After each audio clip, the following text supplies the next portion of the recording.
Ladies and gentlemen, it's the Heroes Lounge Mega Monday matchup. And here are your hosts, Karis and... Shadow Writer here joining you for tonight. Welcome, welcome. And it's a delight to have Shadow back casting with me. We cast together on Friday, didn't we? Or Saturday, or I don't know when. Something like that. It was very recent though.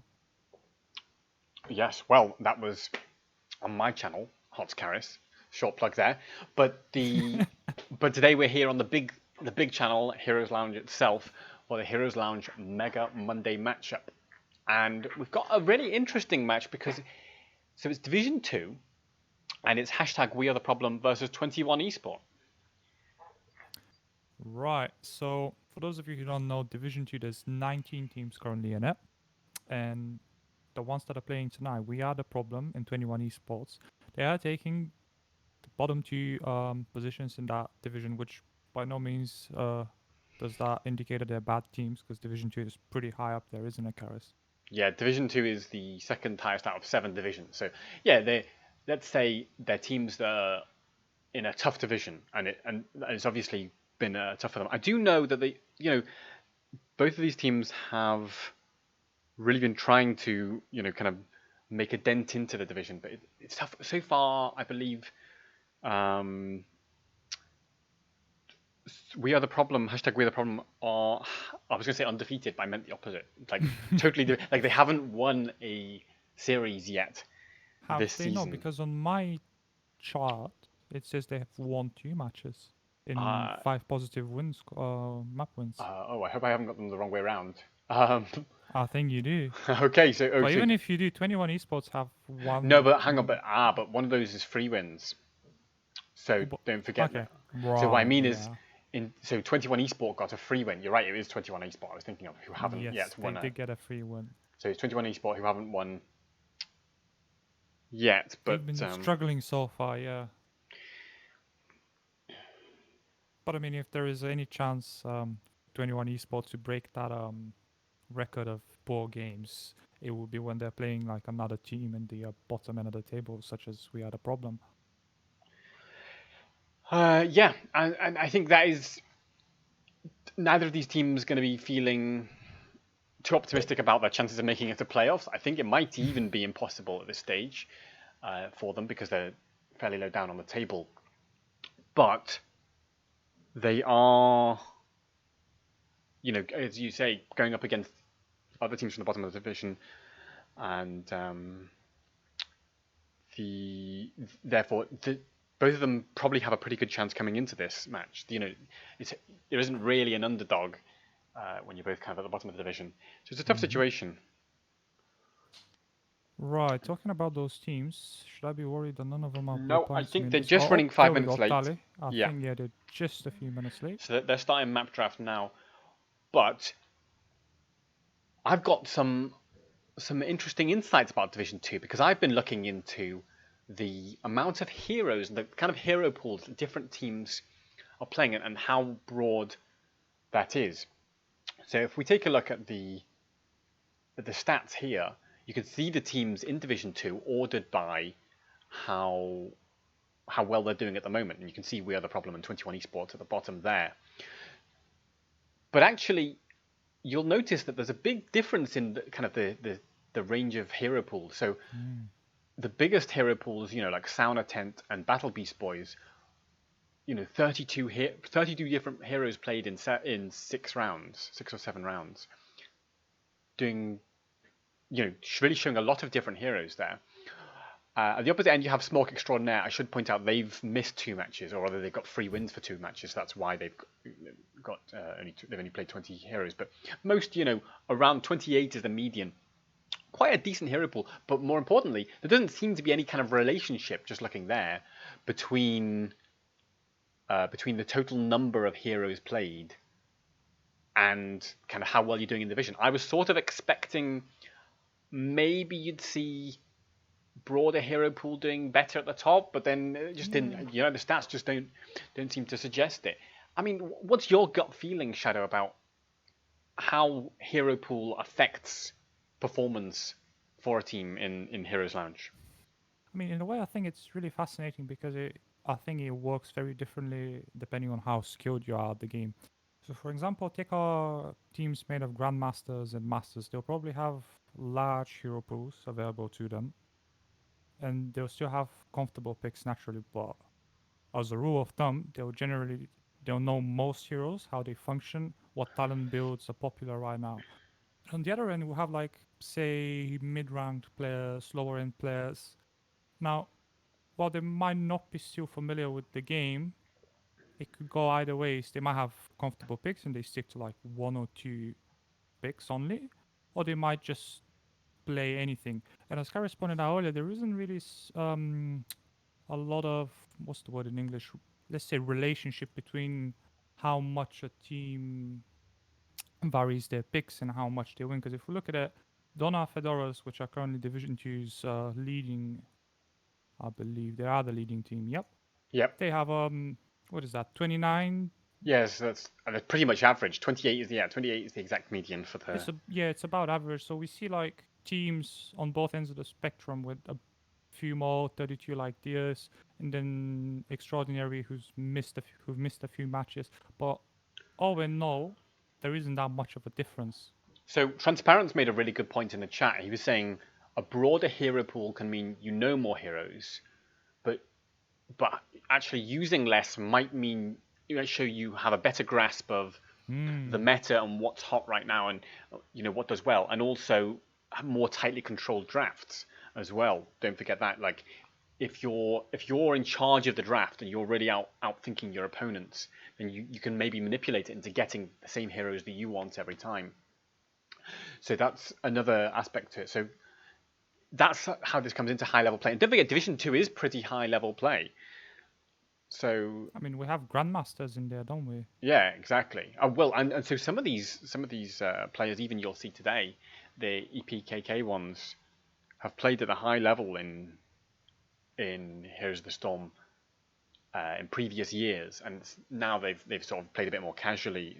And they're in Division Two, and they've got friends, as I understand it, who are new to the game, joining them in the uh, in the team.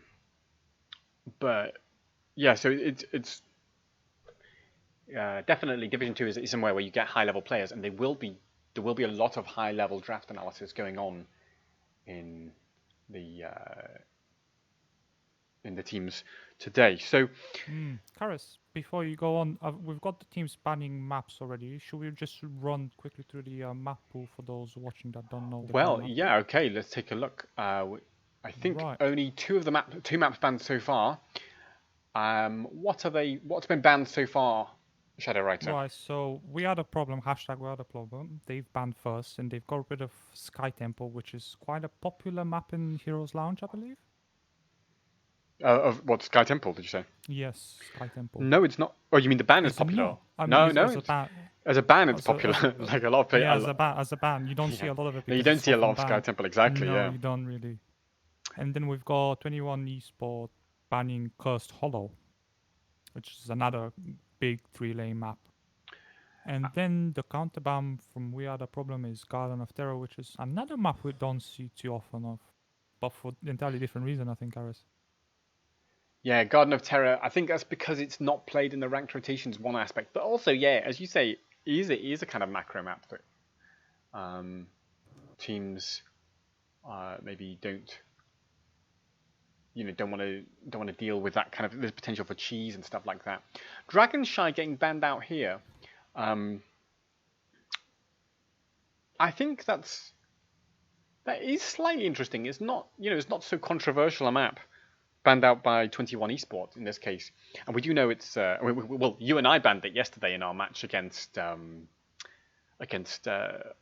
geese, Honk Goose Criminals. And by the way, hi Erica in the chat who said hi to us. Um, yeah, so what was I saying? Dragon Shy, yeah, but again, it's a map where, and this is why we banned it. If a team knows how to play it well, you can feel a little bit oppressed because they kind of run, they get a certain momentum and absolutely get value on the map and keep control of it. And also, it's quite draft dependent as well because the solo lane is so important. So the map bans are in so far, yeah, and we're just waiting for 21 Esport to pick sorry, we are the problem to pick the first map of the game. Mm-hmm. Gut feeling is it's probably going to be Infernal Shrines of Volskaya Foundry. Wouldn't you guess? I don't want to argue with you, Karis, because you seem to be often, you seem to be right more often than not. You have a lot of knowledge. Let's put it that way. But if I Yeah, had to bet, I'd probably put money on like Infernal Shrines. yeah. Infernal Shrines is certainly the most popular map in Heroes Lounge, and it's followed by Volskaya Foundry. So, yeah, I believe. Both? Yeah. Sorry, I believe. Oh, we've got a pick. Tomb of the Spider Queen actually. We have a pick Tomb of the Spider Queen. Okay, so it's not Infernal Shrines of Volskaya. Now, Tomb, again, a fairly popular map, but teams definitely. You can get caught out here if you don't prepare properly for it. You need wave clear here, and you need basically to know, what you're doing. So should be an interesting first game. I mean, what's your feeling about what to expect on the draft here on Tomb of the Spider Queen for game number 1 in this best of 3? I mean, Tomb of the Spider Queen is it's a 3-lane map, but as far as 3-lane maps go, it's a fairly small one, so I don't expect to see too much priority on the globals. Instead, I think we should expect to see some focus on heroes that can lead rotations and safe rotations, such as Drana, for example. Yeah. Yeah, I think Joanna will be highly prioritized here. I think, well, look, Joanna's getting highly prioritized in a lot of maps right now, but in particular, but I think here, yeah, we're going to see it because of the wave clear, and yeah, it should be definitely something that will get picked up either picked up and fairly early on. What else? What else might we see? Maybe something with a focus on wave clear. Now, Gul'dan used to be a traditional common ban here because he's just sort of all-around versatile mage. But you don't see Gul'dan getting prioritized that much anywhere else at the No, you moment. So don't. you might not see him get prioritized. I mean, Karis, can you quickly pop me from Team 2 to observers, please? I'm not. Yeah, I'm not in Are charge you of the not? lobby, but Are so you you'll not? have to ask. Oh, You'll ask the all host. right.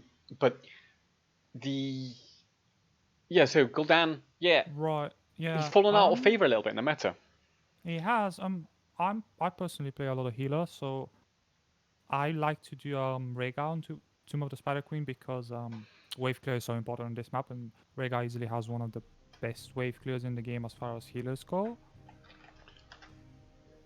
Yeah, that's definitely true. I think I don't know who would have better wave clear in terms of healers. Maybe. Rhaegar before his recent talent changes. Well, I tell you what. I think Rhaegar. The thing is, again, Rhaegar. It surprises me we don't see more of a prioritization on him as a healer. Now, yes, Anna is a good response to Rhaegar sometimes, but yeah, sometimes I don't entirely understand the flavor of the meta. Blaze used to be popular on the map. The chat is saying, I absolutely agree. But then again, you're Because a I known love Blaze. advocate for I love Blaze. Blaze Yeah. main tank. Yeah, because well, as does Hataman in the chat, as we saw yesterday. But the Blaze, yeah, because Blaze is a tank with great wave clear. So Blaze and Joanna, probably the two tanks with the best wave clear.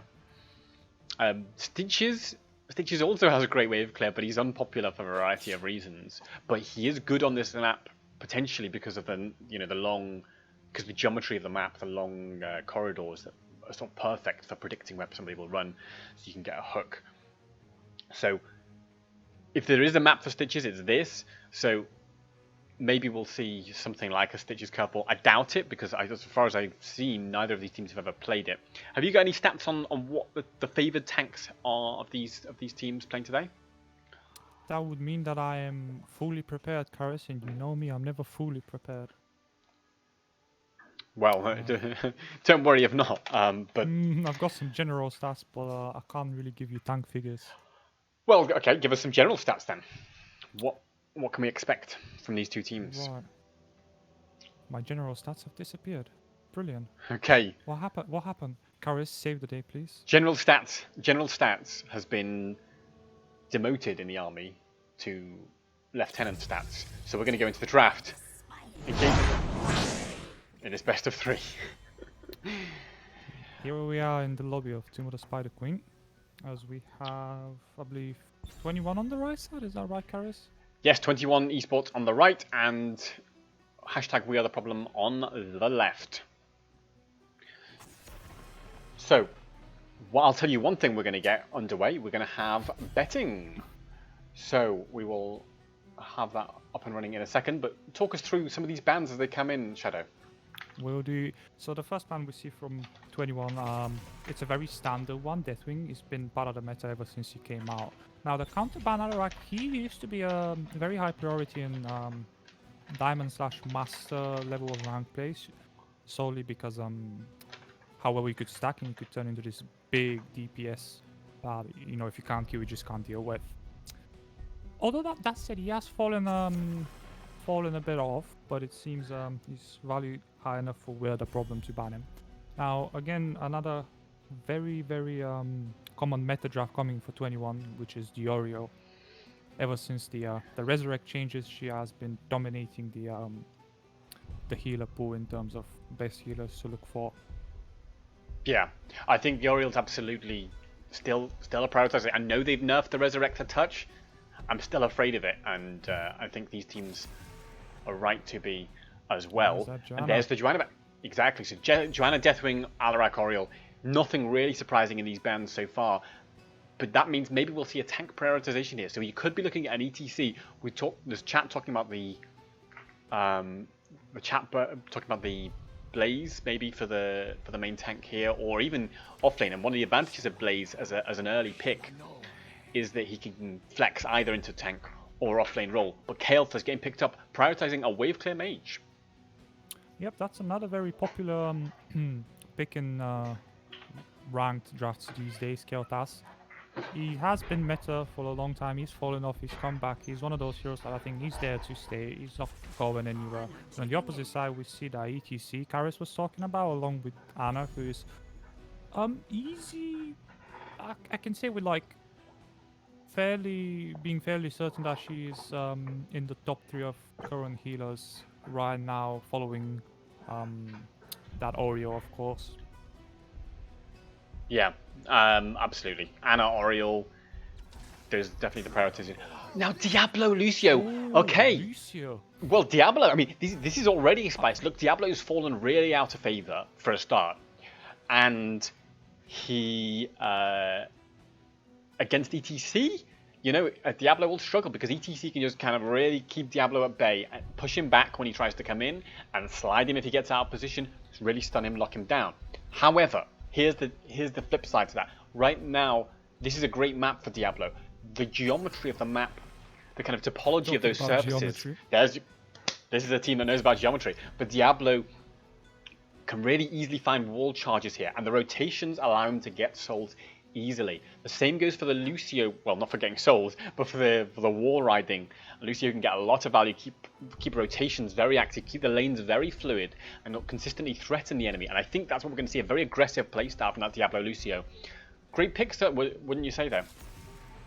Indeed, I mean, Lucio, as a rule of thumb, he's not a very popular pick in Heroes Lounge, but I think he's a bit undervalued. We have the second ban phase rolling around with nothing too surprising hands, as we already noted, and a Gul'dan, which makes sense from 21 as they've already picked their mage in the face of Kael'Thas, who has a great wave clear, and it's natural for them to ban what's probably the second best wave clearing mage. Yeah. But that leaves Jaina open. Maybe that's going to be the... Yeah. Well, there you go, the knowledge. And what's more, Jaina with the slows, combining with Reyna with that bonus damage to slowed targets at level 1. We're talking that might be a lot of damage coming out from Reyna and Jaina. Indeed, it's looking that way. Let's see what 21 can answer with in the last phase of the draft here, as they pick the last 2 heroes. They still need a solo laner and perhaps an auto attack damage dealer, potentially a support, as in mid-D, something along those lines. And they do get that Kerrigan for the solo lane in a Tiro, second tank. Now, second tank is not a common occurrence, is it, Karis? Well, I think it might be... My guess is that Kerrigan is probably going to rotate with the Diablo and Lucio.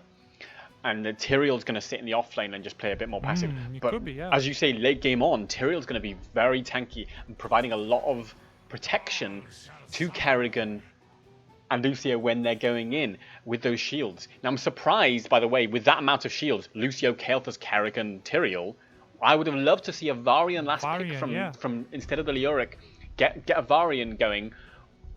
Maybe with Twin Blades, maybe Smash, maybe Taunt, probably Taunt. But crucially, Shattering Throw at 13, that would have been the end of Lucio's protection. It would have been the end of Kael'thas' Mana Addict. I think they've missed a trick there, maybe, but Leoric, of course, can really threaten that Diablo.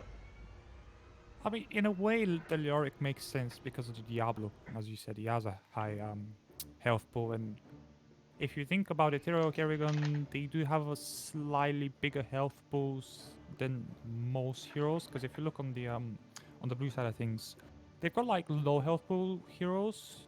Jaina, ETC, Ana, they're all on the lower end of things. They're all prone to burst, but they're looking, I think, to put that pressure on the enemy, which in a way Leoric makes sense with that Entomb to control the team fights. Yeah, absolutely. I still think just amount of shields there, they're just ripe for the picking in a sense. Yeah, in a way, picking that talent and just throwing it out at random, it would still get value for it. Like, it's just target-rich environment, as some people would say. Yeah. Jimmy. So I think what they're looking for on the side of hashtag We Are The Problem is they're looking to find big engages, big entomb, big mosh pits potentially, and then Jaina just drops a ton of slows and damage, and Rainer just goes pick, pick, pick, and people will die. The problem is you've got a lot of protection. Maybe you've got a Sanctification from Tyrael, maybe you've got the Sound Barrier from Lucio. It's going to be a tough situation, and of course it all comes down to execution at the end of the day as we go into game number 1. And on the left in blue we have hashtag We Are The Problem with Tali on Leoric. We have Zervus on Reyna, Dragath on ETC, Mangar on the Ana, and of course Steffi on Jaina. And on the right side, playing for 21, we've got Didon 2-3 on the Kael'thas, Heimdall on Kerrigan, Heimfall on Lucio, Karathio, I'm sorry if I mispronounced your name, on Tyrael, and Brown on Diablo. So immediately both teams going towards the mid lane, and the level 1 talents are in. Devil's due for Diablo, going for that Globe and Fountain Sustain. Now that works particularly well on tight maps like this, where he will have a lot of access to globes, get a lot of souls up and running as well, and also very often be near a fountain. But Diablo will still be very vulnerable if he gets caught out of position. Exactly, as 21 rotate between the two lanes, Diablo can expect to get quite a few globes that can walk over the talent. Similarly, Kael'thas is going for Mana Addict to stack those globes, which is pretty safe talent. We don't really have that many surprises early on, do we, Karis? No, I think the only thing that would just make... one tweak I might think about is the Lucio's gone for party mix. Yes, the idea is then his team doesn't have to clump so much and invite Jaina to blow them all up with an ETC slide as well. But I just think with this amount of walls in the map, Lucio might have got a touch of value from one of the wall riding talents, either the auto attack one. Jaina's a bit out of position, however, on the top lane as she gets jumped on by 4 players. She does walk away, however. Good heals for Mana. And that's nice peel there from Dragath on the ETC, just making sure Jaina could get away to safety. But yeah, so I was just saying, maybe Lucio could have got a touch of value from the what am I talking about? The one of the wall riding talents. You know, either the Accelerando or the one that gives the auto attack heals. Now it's CGC who is out of position all of a sudden as Diablo goes in, overpowers him. Yeah, he has to slide out sensibly. But yeah, what we're seeing that right now is this lockdown combination from 21 Esports looks really nicely executed. It's interesting to point out as well that the two teams have very different approaches to the laning phases early in the game. You can see that 21's rotating as 4 between mid and top constantly, while hashtag We Are The Problem, they've opted to leave Reyna on mid to make sure they don't miss any soak. And of course there are 3 men on top leaving them exposed to aggressive places we're seeing right now. Yeah, I Legacy think is very low. surely he's I dead think here. He's been dead. caught in. Surely. But Kerrigan got picked in Kerrigan dies, response. however. Yeah, huge counterplay from Zerva saying, look, we've seen that all the stuns and resources have invested onto ETC. Now I can just go and shoot people with impunity. And this is really nice coordination there from Zervas, and that finds out the Kerrigan. And of course, Lucio's early game healing is where he really struggles. Late game, he's got phenomenal healing. Early game, maybe not so much, particularly if the amp is on cooldown, he's got nothing there to protect his teammates. So, nice play from Zervas on the Reyna. Yep, with this little advantage, we are the problem settle into a nice small lead in the early game. While bottom lane so far has been going well for them as well. You gotta remember that Leoric is down there pressuring the Tyrell, as you did see Rai Karius in the earlier phase, in the earlier draft stages. He is solo laning. Yeah, no surprises there that Leoric will bully a Tyrael because you know Leoric can really oppress something like a Tyrael in the early game. But they've not picked the Tyrael for 1v1 laning. Oh, lovely suck and slide onto Kerrigan. But has she counterplayed? Massive rig onto ETC. And the Diablo's stunt to follow. Secures the kill onto ETC. Yes, Kerrigan dies, but those Jemmies in the corner, I don't think Reyna will be able to pick them up. Reyna, no, he doesn't want to sacrifice himself for them. It doesn't look like it.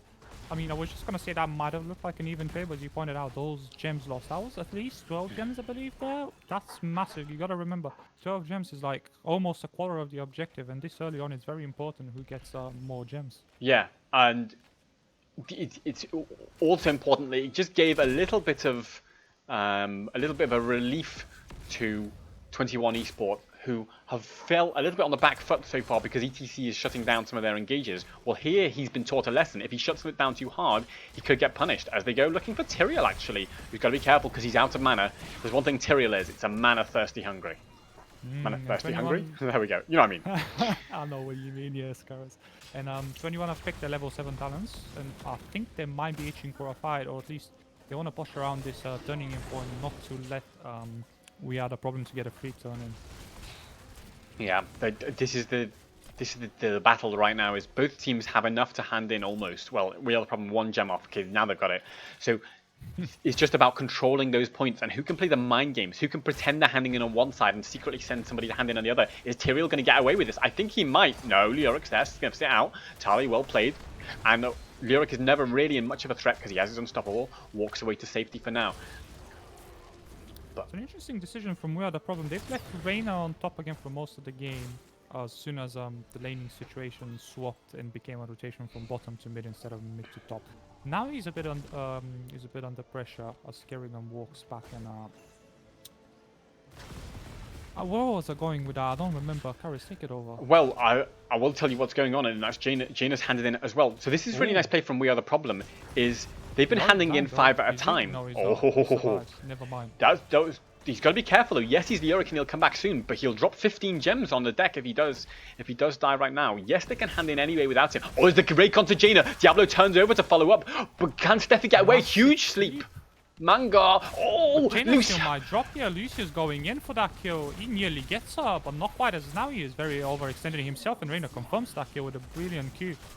And now Kerrigan got to be cautious. Sensibly gets away. Will Diablo be so lucky? No, he will not. Nice slide from ETC, secures the kill. And there's 100 souls on the deck. Lovely little turnaround. And that's basically all up to stellar sleep and then healed from Mangar on the Ana, who did phenomenal work there on the Ana. And Leoric, that's 30 health more than he needed. He had 31 when he escaped.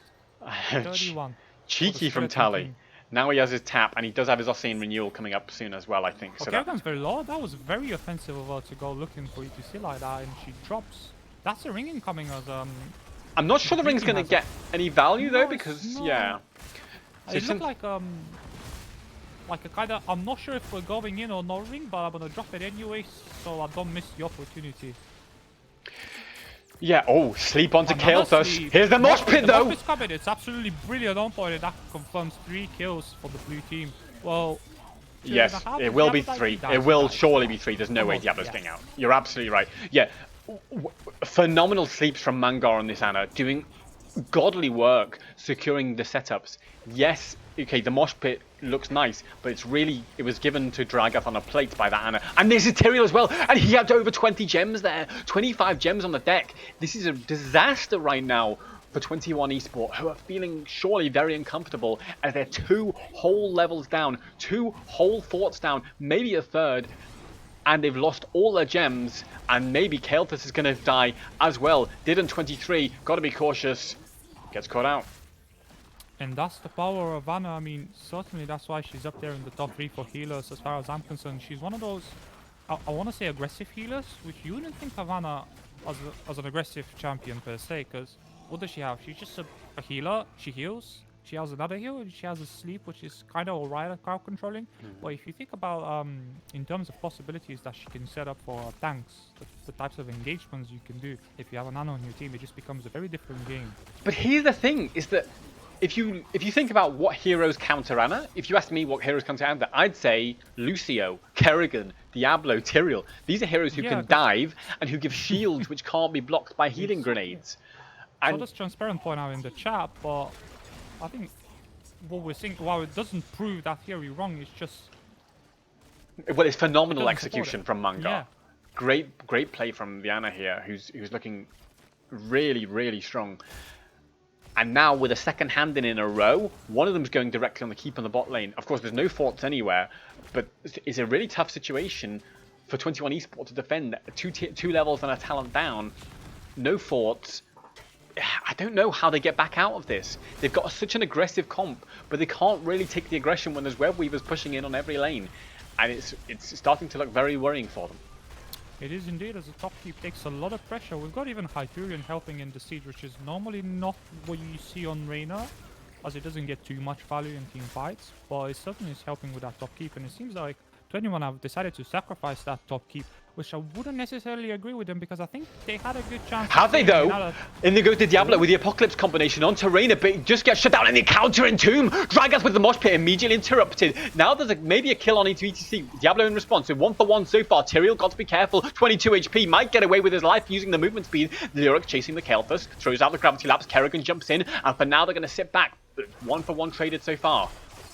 As long as 21 can get those chains one for one, they'll be happy. They'll take it anytime they can, because that brings them ever so close to the 13 versus 13 talent fight they ideally would like to have. Because if they hadn't taken that fight, what it would have probably looked like, they'd hit 13, and just after that we had the problem with hit 16.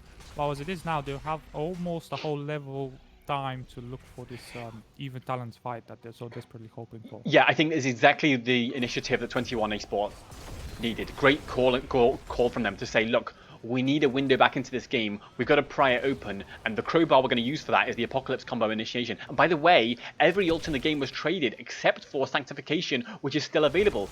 Here's a nice charge onto ETC. He's got to be cautious. He's not unkillable. Couldn't quite get the Kerrigan combo to finish off because he slides out sensibly. So ETC okay for now. 15, but the hand in has been secured for 21 Esport. It's the first hand in they've got in the game, and it remains to be seen how much they can get done with it, because remember, top lane, they keep in the fort, they don't exist over there, so there's a lot of catapult pressure on that lane. There's a siege camp on the bottom, so really what they have open for them is mid, and which is where we see them clustering to look for something. Oh, look at the bush mind games here from both teams. ETC and Lyric waiting to try and find the flank, knowing as they do that they have a talent advantage. But the web weavers are, despite the web weavers pushing, they're not really going to go anywhere near a fort. And this is not going to get huge value for 21 Esport, but it just takes a little bit of pressure off their lanes. Siege Giant on the bot will clear that spider almost entirely on its own. Entirely on the Lyric, just securing it. That turning gets the red team ever so closer to 16, which is probably the second best chance they've got for an even fight this game before 20. I think once 16 comes in, Lucio will have a lot more healing, and that will be a big factor here. But oh, hang on, is this just a keep? I think they might just go for the keep. Like a keep, and it's a keep for fort, perhaps straight, but I'm not sure. I mean, to be fair, that keep was pretty low, and chances are it was gonna fall sooner or later. But oh, that's a Coco from We Are the Problem, and they're going in very bravely. Is this an overextension here from the blue team? Diablo, Kerrigan want to fall in. In goes the mosh pit. Can it be interrupted? Kerrigan has one interrupt. The sanctification is available. When's Tyrael going to press it? But the core's going down. The apocalypse is there, but it's too little too late. The core is already dead, and it's GG, well played. Hashtag we are the problem. With a very, very decisive call from We Are the Problem in our are now zoning in the right bottom side of the core, along with the mosh pit, preventing really for anyone who are already a bit late to begin with, responding to that bottom lane pressure, and that just delayed them just enough for We Are the Problem to secure the game. Yeah, and it was 11 kills to 2 in the end. And you have to say, it didn't really feel like 21 Esport ever had a grip on this game. It felt like they were just getting pushed and pushed and smacked around the face.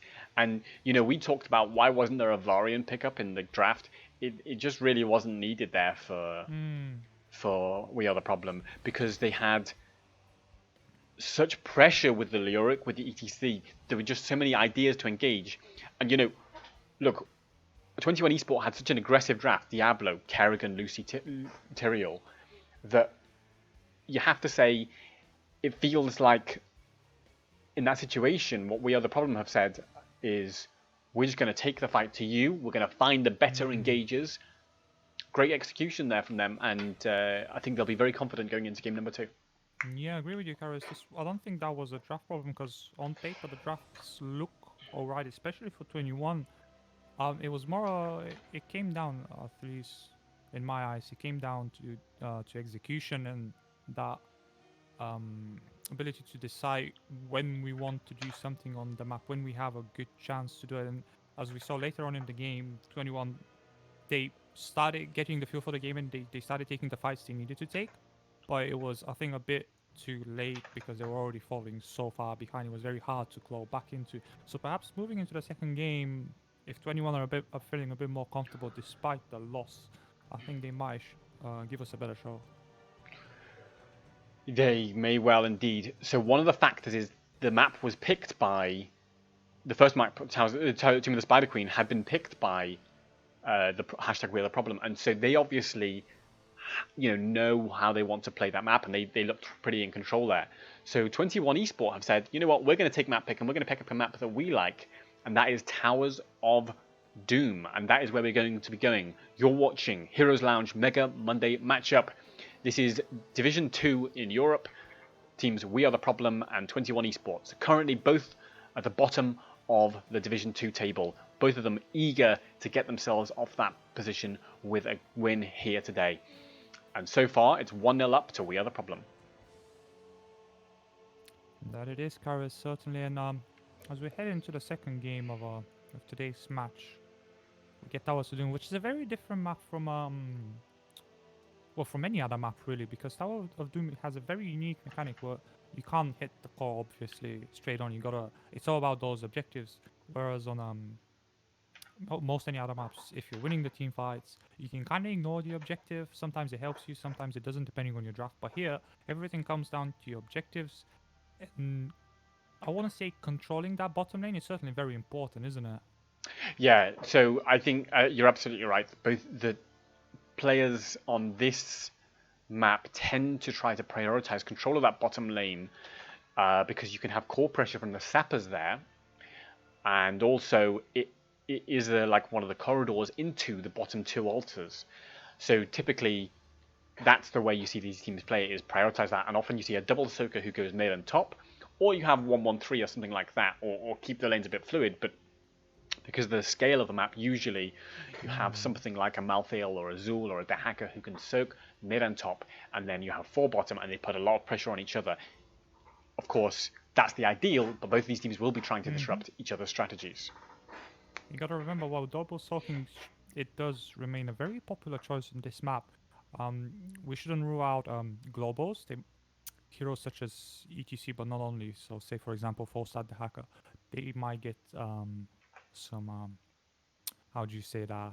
They might get some screen time, shall we say, Yeah. because of the amount of value they provide around those objective times. For example, they can soak up until the last second, or take the objective bottom, fly top, or the opposite. Yeah, absolutely. And I think that's there's different ways you can play it. You don't have to have the kind of one double soak and four push. And absolutely, the globals may be a factor. And Abatha, don't forget, Abatha gets Abatha, prioritized here yeah. as well. So yeah, Soon we're gonna we'll have to see how these get him games go. banned. We're gonna see him getting We might banned. do, yeah, because I think teams often feel like they don't, even when they don't know, when they don't want it themselves, they often feel they don't really know how to play against it. So, yeah, we'll have to see what happens as we go into this game. It's Towers of Doom. It's game number 2 in the best of 3 series between the problem hashtag We Are the Problem and 21 Esport. So okay, and as 21 Esport had the map pick, we see the first ban going over to hashtag We Are the Problem, which is Alarak, the same hero they banned last game. yeah, and I think that's fair enough. I think we won't see too much difference in the bans. I think Oriel and Deathwing are still going to get banned. Deathwing, by the way, he can poke the altars from the skies with his level 7 talent, so he's not going to be allowed here today by 21 Esport. Oriel first pick is available for We Are the Problem if it doesn't get banned. I suspect 21 are going to ban it though. Yeah, I doubt 21 would let it slip. They banned it in the first game as well, so it kind of tells us that they. Oh, did they ban her? Who banned the first game? Was it We Are the Problem or was it 21? Who banned Oriel? It was 21. Talking about bans. That's a bit strange. We have no idea what's going on there. Maybe Tali went for a cup of coffee. But Anna's been banned. So it might have been a mind. I tell you what. There's Yorio. What if it was a mind games ban? But then they could have just banned it. If you want a mind, like, why not just ban Vikings or Mercury or something? Yeah, you know, if you want Anna and Oriel to be left out. But I think it might have just been an accident there from the teams. Probably what happened. But anyway, they've got the Oriel first pick. They're going to be pretty happy. Now, here's the hack of the global. You were exactly right, Shadow Writer. Slammed in by Carathiel there for 21 Esport. And a comfortable pick in the face of Kael'thas for 21, which seems to be the go-to mage for the series so far. Now, I like the Anna ban because Mangar was so impactful on the Anna last time. Do you think Mangar will be as impactful on the Oriel for this? It depends. It remains to be seen whether he was a one trick, which I highly doubt, or maybe it's a her. I don't know. I'm sorry to presume, but from what I know about healers, we tend to do a lot of different heroes, and I expect we'll see a very important role fulfilled by the healer, other than healing, that is. So I expect to see something in a similar role to Anna that can help the team set up fights. Right, second ban phase, Ming. Yeah, not so surprising. Ming's a great hero. I was actually going to talk about whether they should have picked the Ming. Because of the Anubarak. Actually, no, because well, so it went Oriel and then they picked the Kael first, right? I sort of think if you pick a Ming there, Oriel has more of a tough time dealing with a Ming because first of all, if you go Resurrect, Ming resets off killing people, so Ming threatens the Resurrection as a strategy, but also the sustained poke from Orbs because you get Orb reset at 4 typically. That could have been a way to play that. Oh, here's a gimmick. Garrosh, Garrus. Well, yeah, viewers may know that I'm not the biggest fan of Garrosh, but then I'm not the biggest fan of Diablo either, and they took him in the previous thing. But Garrosh with Lucio, now that is an exciting idea. Lucio's going to speed Garrosh in, get the throw, maybe get a kill with Kael'thas there to do the follow-up damage with the Gravity Lapse. Now we saw they did coordinate their lockdowns quite nicely there in game number 1 between the Diablo, Kerrigan and Kael'thas, but it didn't quite pay off in the end, partly because of that Anna being so impactful with the sleeps. So instead of sleeps, what Oriel's got, of course, is the whip. The whip, which will provide a bit of peel, maybe. So a lot of control is the name of the game for hashtag We Had a Problem with Oriel on Uberak, Jaina with the slows, even Sonya has a bit of crowd control with that spear. So what's this last pick here? I assume it's some sustained damage, maybe Hanzo, maybe... Phoenix Trainer or Tychus. That's an interesting pick. Okay, yeah, that is an interesting pick for sure.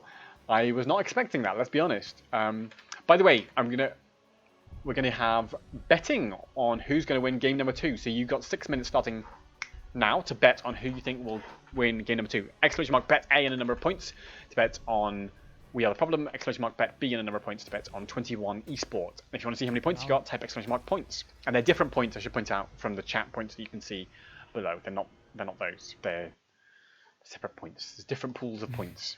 There's just points all around. But what's the point of points? There's no point to having points. Exactly. Now, Tychus, sorry, we didn't talk enough about that because I was too busy talking about the betting. Yeah, let's talk about Tychus. It's because that is spice. Come on, you don't see Tychus every day. I mean, it's kind of similar with the Lucio, but just like on a different level. I'll tell you one thing they might have thought with him is he cuts through cocoons in like that. Yeah, that's a valid point. Actually, I've never thought about that. I mean, I'm to blame when it comes to Tychus in terms of like regarding him as solely a counter to like big health pool heroes, but that's not the only thing Tychus does, is it, Karis? No, yeah. So he can cut through the cocoon, that's for sure. Yeah, and he does a lot of single target bursts. Doesn't matter whether you're a tank or what. If he can get close enough while the minigun's active on a CC target, he'll do a lot of value. However, that's all hypothetical, and it will all come down, of course, to execution. And we will have to see how that goes as we go into game number 2 in this best of 3 series. And on the left in blue, we have We Are the Problem with Tali on Sonya, Zervas on the Lunara this time, Dragath on Anubarak, Steffi on Jaina, and Mangar, who was incredible on Ana, this time on the Oriole. And on the other side of Towers of Doom, we got Keltas being played by Didan 2-3 again, Brown doing the tank with Garrosh, Karathio on the hacker, Heimfall on Lucio, and Heimdall on Tychus. So it looked like 21 wanted to do some kind of flank or go for the bottom lane there, but the Lunara Wisp immediately sniffed it out. So great awareness there from Zervas with the Wisp placement. As both teams just going to secure the soak and go to lanes. Looking for Aerial, but I don't think he has the follow-up to make that count. Yeah, and actually he's got to be cautious because Lunara is pretty unpleasant for a Garrosh to deal with. Constant slows, constant poke damage, chipping him down. And by the way, Jaina's going to add to those slows if they need it.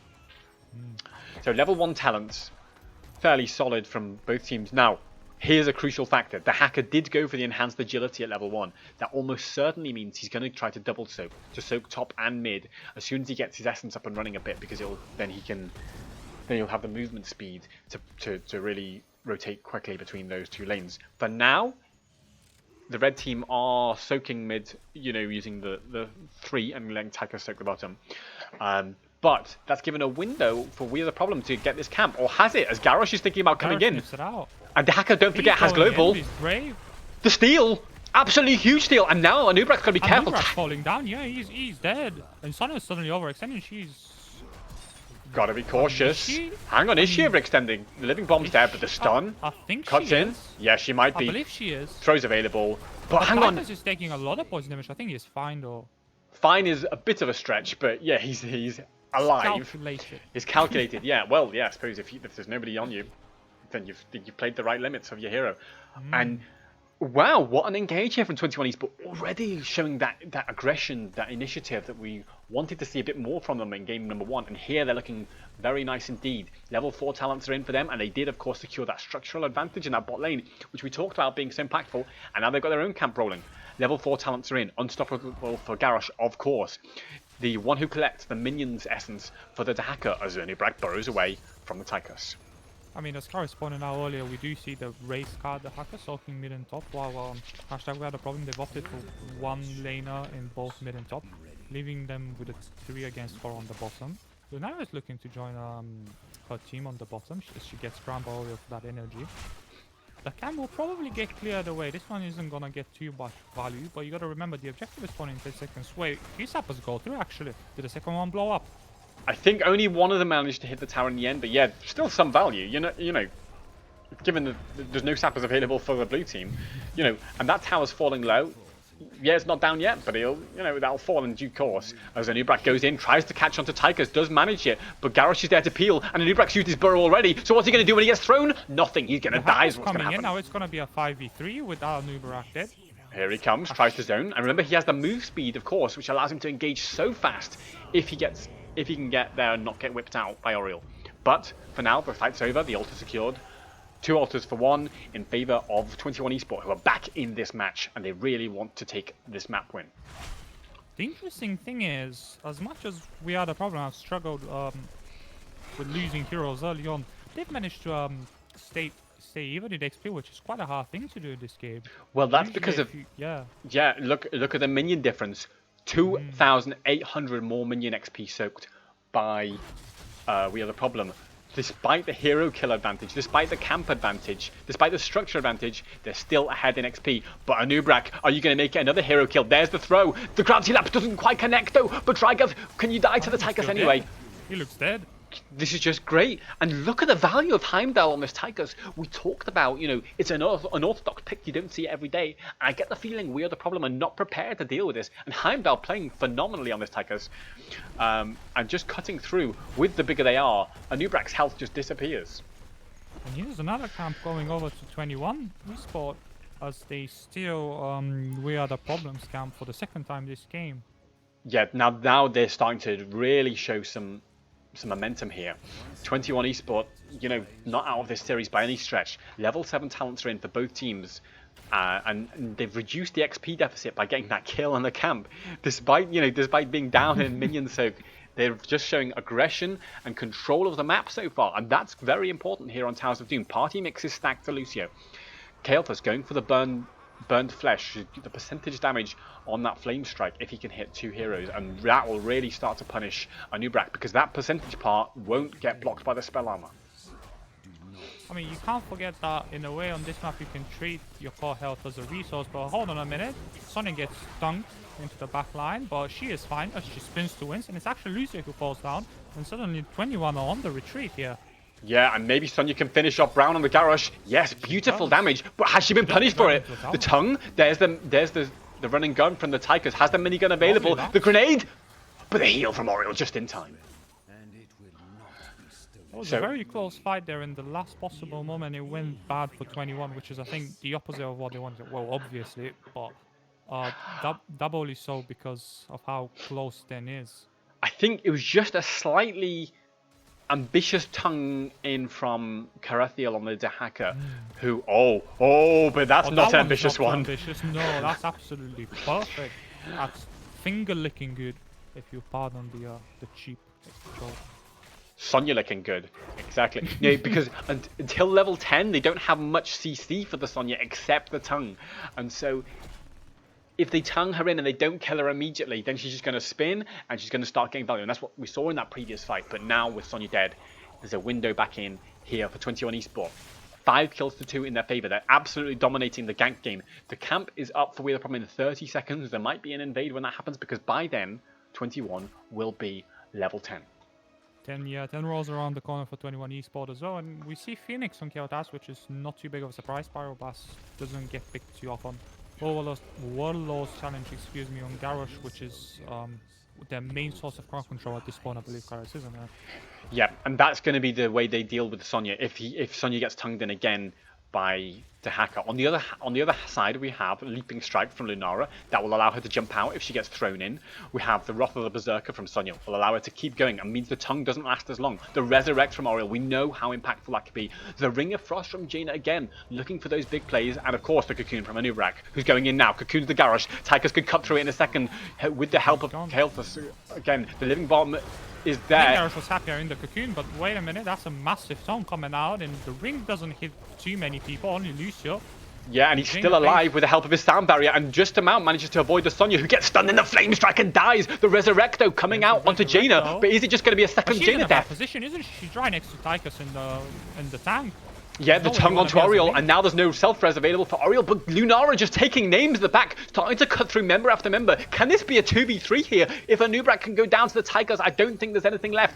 Maybe Lunara's got to be careful, but she's taking a Tigers as well. Phenomenal play from Zervus on the Lunara, who's taken names here again and again and again.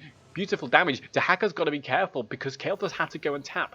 Oriel's respawning, Jaina's respawning, but it's a long way to run. Sonya's coming in, though, a long time before Lucio does. Lucio's got a bit of speed, going to start running through that mid to get there in time. Kael'thas takes half his health with the shield there. Sonya's on top. I don't know if that was the right play from Kael'thas. Now the tongue's been brought Sonya even closer. Kael'thas is going to fall. And that's surely going to be this altar finally going over to the problem.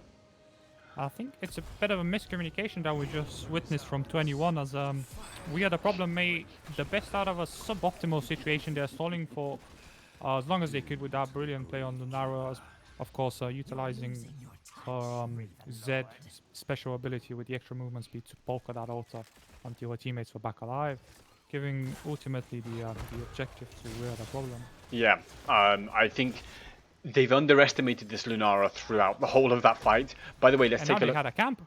Oh, The first one for the game. yeah, if you take a look at the hero damage, Lunara on 32k, basically 50% more than the next highest in the game, which is Tychus on 21. By the way, Tychus has been absolutely tearing people apart, but Lunara just going at it again and again and got so much value because of how long that fight runs on. In burst, Lunara's never going to specialize. But when those fights are dragged on, sometimes by Resurrect, sometimes by things being a bit chaotic, then Lunara's getting huge value, as we saw in that last fight. Yeah, this is exactly what We Are the Problem have. They have sustain. But wait a minute, Garrosh finds Jaina and she's suddenly in the middle of the team. She gets blown up, but does she? Yes, she does. Despite the Oreo heal, Garrosh is stunned. He falls in the ring. Does he fall? Does he though? falls? He needs healed. He needs healed, not the speed. But he gets it. He gets it. Lucio with a. I have to 50 say. armor's good. Oh, but there's Sonya with a big flank. Maybe Lucio's going to be next to fall as well. Has to run to the wall, try and get a bit of escape. Jumps away sensibly to safety. Anubrak engages in onto the Odin. Now Sonya's looking to chase, tries to catch Lucio, who is forced upon the sound barrier and will sit back, will survive, but still, it's one down in a 2-altar phase here in favor of We Are the Problem. 10 seconds till Garrosh respawns. Well, the problem, they could afford to do that because they already had the conversion on bottom right, which gives them an advantage in that bell tower phase as well. And suddenly, 21, they have to fight 4v5 for that objective. They get it because, interestingly enough, we had a problem. They didn't decide to push their advantage too much, which is what I expected from them because they've shown that they're very decisive and in their advantages. When they get something small, they'll push it.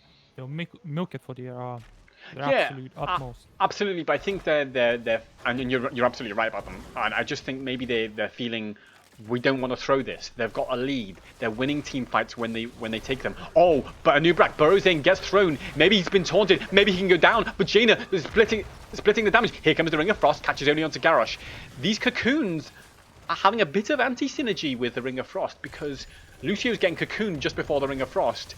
And it's stopping Lucio from taking the damage so that when he comes out of that ring, he's actually starting, he's then on full health and he can be a bit aggressive, which is what this Lucio likes. He wants to be all up in their grill, putting a bit of pressure on. Surprisingly enough, no one dropped in that team fight, but we had quite a few ultimates expended. We had Ring and Cocoon for Warlord's Challenge in Phoenix, so that's 2 ultimates on both sides of the board. Yeah, but Ring and Cocoon have got longer cooldowns than Warlord's Challenge and Phoenix, so there's a chance here, but the level 16s are still there, and it's a tough situation. Dahaka trying his best to soak that 16. Now it's happened. Dahaka, does he have the Z available? Tychus runs in, wants to try to catch the noob, but this is not their fort. And so they've got to sit back again, using the speed from Lucio sensibly to sit back into the safety zone. Yeah, Garrosh took a huge chunk of damage, a sizable chunk of damage from that bell tower there, and you can't afford to do that, really. Sound barrier used slightly prematurely, maybe. They haven't chosen to go in with it. And that means sound barrier, yes, everyone's very healthy, but what are they going to do with it? I think they have... If I were in the case of 21 Esport now, I'd be looking to give this top left altar and say, look, we don't have our best survivability. But no, they don't care. They don't care about what the caster thinks. They're going to go in and get the kills. Tychus, can he get away here? Lucio giving the speed, giving the peel. The tongue's there onto Sonya, but it's too little, too late. Tychus is already dead. And in the meantime, Oriel has resurrected the one who died. Garrosh has the unstoppable. Will be able to walk away for a few seconds, but not long enough, and it's 2 dead, effectively for nothing. And it's And not here, over yet. Anubarak finds Keotas and Lucio. The ring comes on them both. He hits them just narrowly, but it's just enough to get those 2 kills. Absolutely beautiful play there by Jaina. yeah, and well, great play from the problem, from We Are the Problem all around. Fine, you know, knowing that their opportunity was there. So here's the idea: is 21 Esport are going in hard to get a pick, and they get it. You know what they get? They're getting those picks with the garage throw, with the Tyker's blow up. And then Oriel resurrects that person, and it's like, okay, now what? You don't have your sound barrier, you don't have your minigun, you don't have your taunt, and Lunara's just giving damage after damage after damage, and it's really a tough situation here. Lucio has gone up the frequency now at level 16, so he will have more amps, will have more sustain healing to deal with that Lucio. It's a big increase in his sustain output. The hacker dodges the stun and tries to get a tongue, doesn't quite connect, and the Blizzard forces him back. The Odin's been popped. They may want to take a fight here. They're down to 9 points on their core on the side of 21 Esport, and they really want to get this bottom lane control back because those sappers are coming in. I mean, if you're on the side of 21 right now, you gotta be thinking like, what's our best chance to win this game? It's probably getting a pick on that Jaina, just like that. Beautiful throw by Garrosh. A gimmick that's certainly paying off here in the late game for 21. Yeah, now this is where this pick comp has worked really nicely for them, because in this position, this is their territory effectively.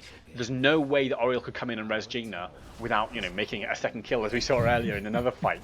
And so in this case, they couldn't get value from the Resurrect. Now, this is the crucial moment. How will 21 Esport play this? How will they lever this one death back into them being back in the game? They've secured their Sapper camp. They want to try and find another kill. Lucio, with the amplified speed, throws Tychus in pretty hard. He gets whipped against the wall, but they want this Anubrak. But the Cocoon's there onto Lucio, so there's no healing available for Garrosh right now. He comes out, uses the sound barrier. They're trying to catch Anubrak. He's falling pretty low. Lucio dives in heroically, as a Tracer might. Or the taunt onto Anubrak. Can they finish the job? Lucio with the amp healing again. Just about keeps himself alive as he runs away. But that means he's not healing to Hacker and Tychus, who are up front. But for now, they will secure the altar, but no more kills. I'd like to point out that this was very much a 3v5 after Jaina fell and the Hacker came in. Oh. Sorry to interrupt, but Garrosh might be dead here just to the Lunara poison. Lucio trying to heal as much as possible. If he can hit Anubrak, he can get another amp. Oh. Lucio jumps in. That's aggression here. He wants that. Lucio is also falling. But Lunara survives, gets the kill. Anubarak falls and Keotas as well. So in the end, it's a 2 for 1, I want to say. It's 2 for 1, but it's 2 for nothing because Resurrect, great ability apparently. Yeah, and this is the danger if you ban the Ana for the target ban instead of banning the Oriel, who's got the massive value with that Resurrect. In comes the Anubrak. He knows they're 4v2. Yes, there's a fort here. But can Anubrak be taunted? Not quite in the death zone, and Odin isn't putting the damage onto the Anubrak. Probably wouldn't have killed him anyway. Hello, Oriel. Uses the Shield of Hope. That's the level 20 advantage, immediately getting value for Manga. That's the great thing about Anubrak. You can always afford to dive towers because of those little beetles he spawns every time he uses an ability. So this is what effectively allowed We Are the Problem to play so aggressively there. Because if you didn't have Anubrak, you can't pull off that play, and now because of that, We Are the Problem. There are 6 spell towers against Q. It's not looking good with those 20s. Yeah, and that top one's falling pretty soon, and the Sapper's coming bot. Right now, 21 Esport need to take a keep urgently. They need to be either taking bottom or mid, and if they're not doing it, then they might lose the game here without even losing the altars, without losing another fight. They could still lose this game. The core is starting to fire all the way. It's going to fire periodically now. All 7 Skull Towers controlled. Tigers has to jump out. No, he still dies. The Lunar damage. The Ring of Frost connects onto Lucio. I think this might be all she wrote. Sonya goes in to secure the kill in the death zone. And I think that's GG. I don't see how Kael'thas and Dahaka are going to take that bottom back and hold those sappers out and control 2 altars all on their own. This looks like it's going to be 2-0. So We Are the Problem. Certainly looks that way, and a bit preemptively, but I think Lucio struggled to deal with the Lunara damage. It was some beautiful poking from Zevos we saw in that game. Yeah, and they're going here. The CC's there. there. Of shots. I don't do maths on stream carries, but I can tell you that's enough. It's enough. It's definitely enough. And it's GG, well played. It's 2-0 in favour of We Are the Problem. And yeah, I don't know what to say except they looked really strong. So here, I have to say, credit to 21 Esport because they came out fighting a lot stronger in this game than they did in game number 1. And I mean, by the way, yeah. 16 kills to 14 in the end. But I get the impression that maybe 3 or 4 of those kills were just nullified by Resurrect sometimes. Yeah, the Resurrect certainly helped a lot because, as you pointed out, 21 Esport, they had a very good early game here. They found quite a few picks, they took quite a few camps. They were controlling, they were dominating the game up until that midpoint. And that's when Resurrect comes on level 10. And then suddenly the game started shifting ever so slightly. And it felt like 21 just kind of let it slip away from their grasp a little bit. Yeah. I mean, it looked like a really nice idea, and they had a lot of aggression, and credit to 21 Esport for getting those kills again and again. And by the way, the Tychus proved to be hugely impactful, and we were questioning the Tychus pick in the draft, but actually, great stuff. The problem is the miniguns got a big cooldown, and you use it to secure one kill is the idea. You use it to blow somebody up, and they did, but then if they get resurrected, what have you got left? And that was the issue, I think, for 21 Esport a lot of the time. But yeah, like we say, very close on kills. And ultimately, it was just certain kills led the structures to fall apart, and in the end, they had nothing left. And the level 20 came in, and then it was all over. But such a strong early game performance from 21 Esport. It was indeed, and you got to remember, Tali on that Sonya, he or she was a real XP sponge. Because if you look at the stats, Tali has 10,000 more soak than the hacker did, and fair enough. Obviously, it was a bit harder for the hacker to keep soaking as he continuously had to join in for the fights, and they were a bit on the losing side of some of those engagements later on in the game. 21, that is.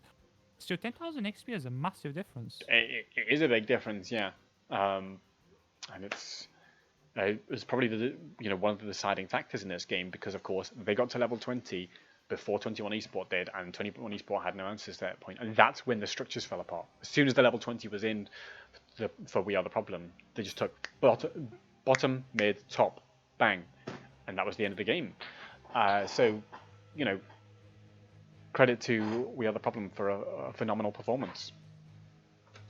So, with that means We Are the Problem are going to leave themselves off the bottom of the Division 2 table, and they will go ahead of Complex and Lumpensammler into... They will jump to the 17th spot, I think. Well, it depends on how, because some teams haven't played their... Yes. Just as I deserve. That was a very loud resub. Thank you, Paranoid Spectre, for resubbing. Great stuff. Yes, we do appreciate your Sport Heroes Lounge. It does help us keep the tournament running smoothly. So it will bring them off the bottom of that division table. I still think there's no real chance of them making playoffs. If they've got 3 match wins now, they've got 3 matches. Hang on, there is a chance. Hang on, now mathematically it is possible for We Are the Problem. They would have to probably win almost all of their remaining matches, which is, that's never easy. But it is possible, and best of luck to them. And I hope that goes well for them. I think that's all we've got time for today. Shadow, any final thoughts on the match before we head off? Do we have an interview, or do we know one? I don't think we have an interview lined up, so it'll probably But what were your thoughts on the match overall?